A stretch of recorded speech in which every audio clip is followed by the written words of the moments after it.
Fact or fiction? Wild birds need vitamin and mineral supplements added to their birdseed to help them survive. I'll have the answer after this. And now back to our fact or fiction question. It's fiction.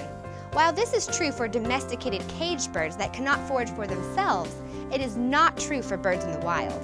Most wild birds eat from a variety of food sources like insects, berries, and plant seeds. So they get all the vitamins and minerals they need naturally.